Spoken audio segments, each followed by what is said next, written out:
एक समय की बात है। मैं उम्र में बहुत छोटा था, शायद 12-14 वर्ष का। उस उम्र में आदमी को दुनिया की बहुत सी बातें समझ में नहीं आती, लेकिन एक बात बहुत अच्छी तरह समझ में आ जाती है। मंदिर में प्रसाद कब और कहाँ मिलेगा। किसी भी मोहल्ले में कोई त्योहार हो, कहीं पूजा हो रही हो, कहीं मंदिर में उत्सव हो, मैं वहां अवश्य पहुंच जाता था। लोग भगवान के दर्शन करने आते थे, मैं भी आता था, लेकिन मेरी दृष्टि थोड़ी अधिक व्यवहारिक थी। मैं पहले देखता था प्रसाद कहाँ बंट रहा है, फिर भगवान को देखता था। और मेरी एक आदत थी, मैं एक बार प्रसाद लेकर संतुष्ट नहीं होता था। मुझे लगता था कि यदि भगवान का प्रसाद है तो जितनी बार मिल जाए उतना ही अच्छा। लेकिन समस्या यह थी कि पंडित मुझे पहचानते थे। मैं एक बार प्रसाद लेता, थोड़ी देर बाहर घूमता, फिर वापस आ जाता।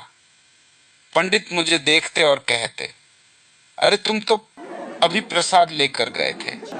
मैं चुपचाप निकल जाता। फिर मैंने सोचा, अगर चेहरा बदल दूं तो।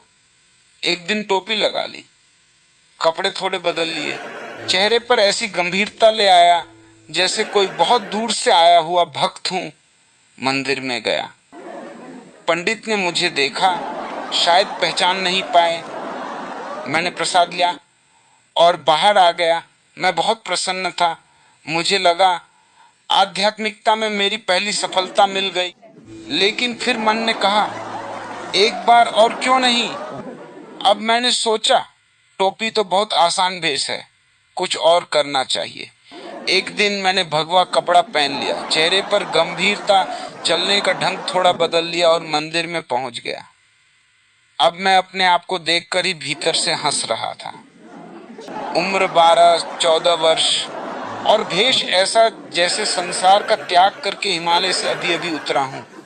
मैं मंदिर के भीतर गया। पंडित ने मुझे देखा। इस बार शायद उन्हें कुछ संदेह हुआ, लेकिन उन्होंने कुछ कहा नहीं। प्रसाद मिला, मैं फिर सफल होकर बाहर निकल आया।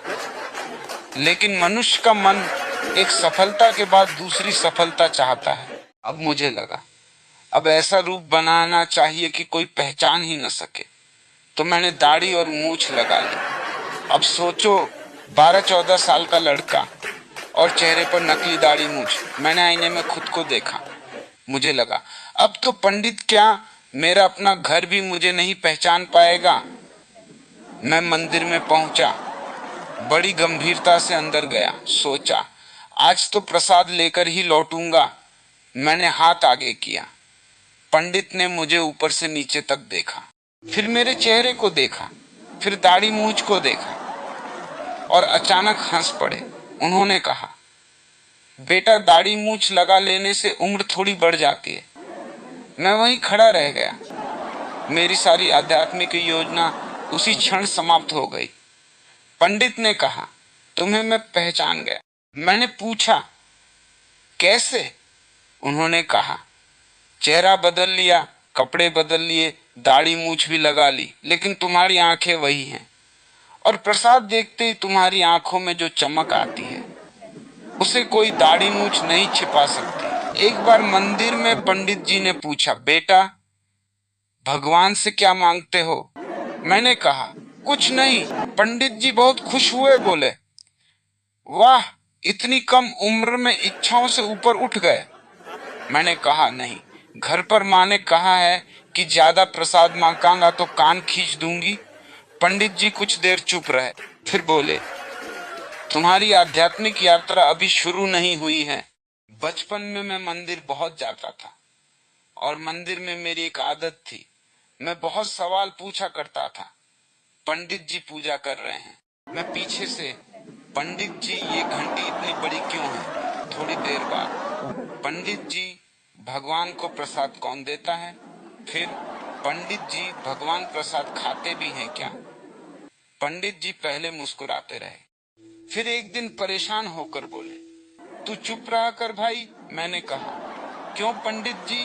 बोले, जब तक तू चुप नहीं रहेगा मैं भगवान से बात कैसे करूंगा? मैंने कहा, तो आप भगवान से बात कर रहे हो? बोले, हाँ। मैंने कहा, तो भगवान जवाब क्यों नहीं देते? पंडित जी बोले, क्योंकि तू बीच में बोलता रहता है। मैं कुछ देर चुप रहा, फिर धीरे से पूछा, पंडित जी, भगवान को भी मेरी बात सुनाई देती है? पंडित जी ने माथा पकड़ लिया और बोले, भाई, भगवान तो सुन रहे हैं, लेकिन मैं चाहता हूँ कि आज कम से कम 5 मिनट मुझे भी सुनने दे। उस दिन पहली बार समझ आया, हम मंदिर में भी भगवान को सुनने नहीं, अपनी बात सुनाने जाते हैं। कोई कहता है, भगवान मेरी नौकरी लगवा दो, कोई भगवान मेरा पैसा बढ़ा दो, कोई भगवान मेरी शादी करवा दो, और कोई मेरे जैसा बच्चा, पंडित जी प्रसाद कब मिलेगा?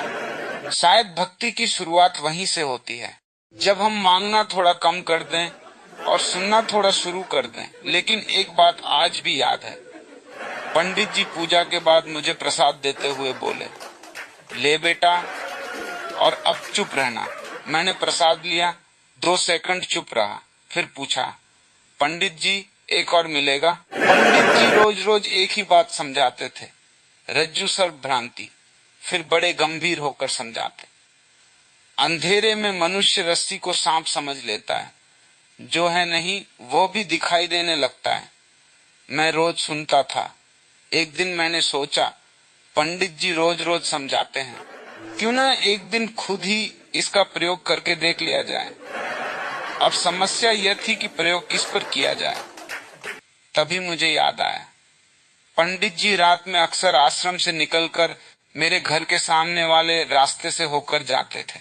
मैंने सोचा, इससे अच्छा मौका फिर कहाँ मिलेगा।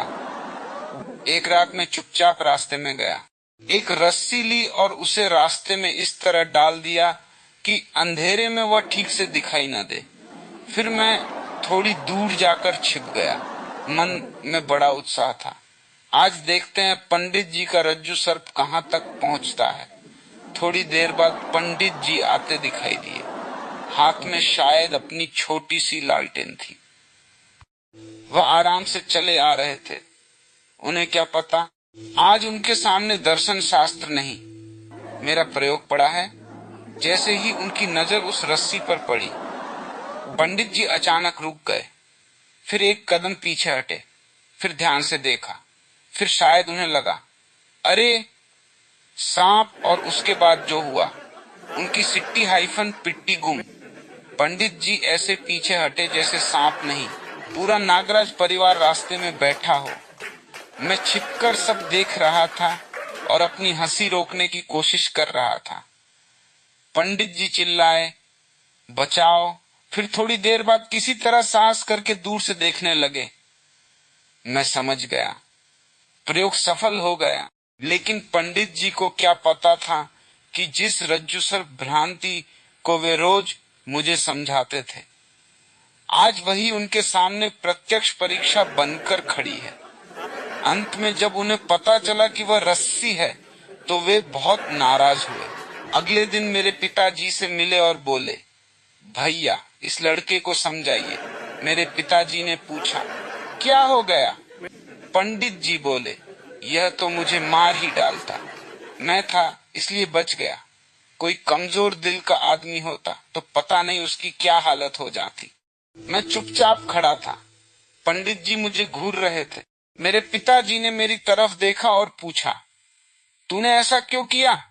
मैंने कहा, पिताजी इसमें मेरी क्या गलती? पिताजी बोले, तो किसकी गलती है? मैंने बड़ी मासूमियत से कहा, पंडित जी की।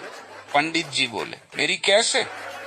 मैंने कहा, आप ही तो रोज रोज समझाते थे, रज्जु सर्प भ्रांति।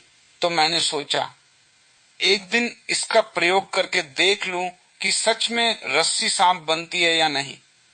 पंडित जी कुछ देर मुझे देखते रहे, फिर बोले, अरे मूर्ख, दर्शन समझने के लिए होता है, लोगों को डराने के लिए नहीं। मैंने कहा, पंडित जी अब मुझे पूरी तरह समझ में आ गया। उन्होंने पूछा, क्या?